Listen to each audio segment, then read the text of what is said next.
ఆశ్చర్యకరమైన బైబిల్ పాఠంగా సంఖ్యాకాండము 10వ అధ్యాయం చదువుకుందాము. యెహోవా మోషేకు ఇలాగు సెలవిచ్చెను, నీవు 2 వెండి బూరలు చేయించుకొనుము, నక్షి పనిగా వాటిని చేయింపవలెను. అవి సమాజమును పిలుచుటకును సేనలను తరలించుటకును నీకుండవలెను. ఊదువారు వాటిని ఊదునప్పుడు సమాజము ప్రత్యక్షపు గుడారం యొక్క ద్వారం నెదుట నీ యొద్దకు కూడి రావలెను. వారు ఒకటే ఊదిన ఎడల ఇశ్రాయేలీల సమూహములకు ముఖ్యులైన ప్రధానులు నీ యొద్దకు కూడి రావలెను. మీరు ఆర్భాటంగా ఊదినప్పుడు తూర్పు దిక్కున దిగి ఉన్న సైన్యములు సాగవలెను.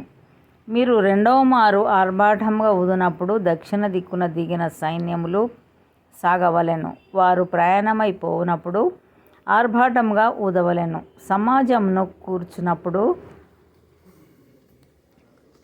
ఊదవలెను గాని ఆర్భాటము చేయవలదు. అహరోను కుమారులైన యాజకులు ఆ బూరలు ఊదవలెను. నిత్యమైన కట్టడను బట్టి అవి మీ వంశముల పరంపరగా మీకు ఉండును. మిమ్మును బాధించు శత్రువులకు విరోధంగా మీ దేశంలో యుద్ధమునకు వెళ్ళునప్పుడు ఆ బూరలు ఆర్భాటంగా ఊదవలెను. అప్పుడు మీ దేవుడైన యెహోవా సన్నిధిని మీరు జ్ఞాపకమునకు వచ్చి మీ శత్రువుల నుండి రక్షింపబడుదురు. మరియు ఉత్సవ దినమందును నియామక కాలములయందును నెలల ఆరంభములయందును మీరు దహన బలులను కానీ సమాధాన బలులను కానీ అర్పించినప్పుడు ఆ బూరలు ఊదవలెను.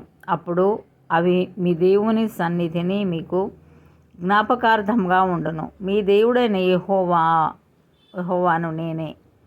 2వ సంవత్సరం 2వ నెల 20వ తేదీని మేఘము సాక్ష్యపు మందిరము మీద నుండి పైకెత్తబడెను గనుక ఇశ్రాయేలీలు సీనాయి అరణ్యంలో నుండి ప్రయాణములు చేయసాగిరి. తర్వాత ఆ మేఘము పారాను అరణ్యంలో నిలిచెను. యెహోవా మోషే చేత పలికించిన మాటను బట్టి వారు మొదట ప్రయాణం చేసిరి. యూదీయుల పాళెపు ధ్వజము వారి సేనల చొప్పున ముందర సాగెను. అమ్మీనాదాబు కుమారుడైన నయస్సోను ఆ సైన్యమునకు అధిపతి. ఇశ్శాఖారీయుల గోత్ర సైన్యమునకు సూయారు కుమారుడైన నెతనేలు అధిపతి. జెబూలూనీయుల గోత్ర సైన్యమునకు హేలోను కుమారుడైన ఏలియాబు అధిపతి. మందిరము విప్పబడినప్పుడు గెర్షోనీయులను మెరారీయులను మందిరమును మోయుచూ సాగిరి. రూబేనీయుల పాళెము ధ్వజము వారి సేనల చొప్పున సాగెను. ఆ సైన్యమునకు షెదేయూరు కుమారుడైన ఏలీసూరు అధిపతి. షిమ్యోనీయుల గోత్ర సైన్యమునకు సూరీషదాయి కుమారుడైన షెలుమియేలు అధిపతి. గాదీయుల గోత్ర సైన్యమునకు దెయువేలు కుమారుడైన ఏలియాసాపు అధిపతి. కహాతీయులు పరిశుద్ధమైన వాటిని మోయుచూ సాగిరి. అందరూ వచ్చులోగా వారు మందిరమును నిలవబెట్టిరి. ఎఫ్రాయిమీయుల పాళెపు ధ్వజము వారి సేనల చొప్పున సాగెను. ఆ సైన్యమునకు అమీహూదు కుమారుడైన ఎలీషామా అధిపతి. పెదాసూరు కుమారుడైన గమలీయేలు మనష్షీయుల గోత్ర సైన్యమునకు అధిపతి. గిద్యోని కుమారుడైన అబీదాను బెన్యామీనుల గోత్ర సైన్యమునకు అధిపతి.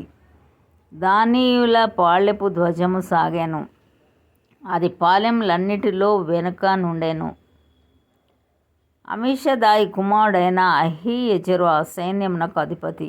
ఒక్రాను కుమారుడైన పగీయేలు ఆషేరీయుల గోత్ర సైన్యమునకు అధిపతి. ఏనాను కుమారుడైన అహీరా నఫ్తాలీయుల గోత్ర సైన్యమునకు అధిపతి. ఇశ్రాయేలీయులు ప్రయాణం చేయునప్పుడు తమ తమ సైన్యముల చొప్పుననే ప్రయాణమై సాగిరి.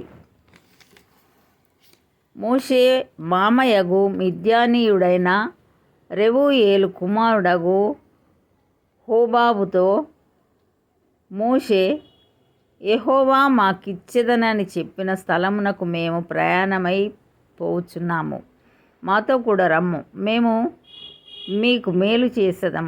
యెహోవా ఇశ్రాయేలీయులకు తాను చేయబోవు మేలును గూర్చి వాగ్దానం చేసిననగా, అందుకతడు నేను రాను, నా దేశమునకును నా వంశస్థుల యుద్ధకును వెళ్ళుదుననెను. అందుకు మోషే, నీవు దయచేసి మమ్మను విడవకుము, ఎట్లనగా ఈ అరణ్యమందు మేము దిగవలసిన స్థలములు నీకు తెలిసి ఉన్నవి. నీవు మాకు కన్నుల వలె ఉందువు, మరియు నీవు మాతో కూడా వచ్చిన ఎడల యెహోవా మాకు ఏ మేలు చేయునో ఆ మేలును బట్టి మేము నీకు మేలు చేయుదుమనెను. వారు యెహోవా కొండ నుండి 3 దినముల ప్రయాణం చేసిరి. వారికి విశ్రాంతి స్థలము చూచుటకు ఆ 3 దినముల ప్రయాణంలో యెహోవా నిబంధన మందసము వారికి ముందుగా సాగెను. వారు తాము దిగిన స్థలం నుండి సాగినప్పుడు యెహోవా మేఘము పగటివేళ వారి మీద ఉండెను. ఆ మందసము సాగినప్పుడు మోషే, యెహోవా, లెమ్ము, నీ శత్రువులు చెదిరిపోవుదురుగాక, నిన్ను ద్వేషించువారు నీ ఎదుట నుండి పారిపోవుదురుగాక అనెను. అది నిలిచినప్పుడు అతడు యెహోవా ఇశ్రాయేలు వేవేల మధ్యకు మరల రమ్మనెను.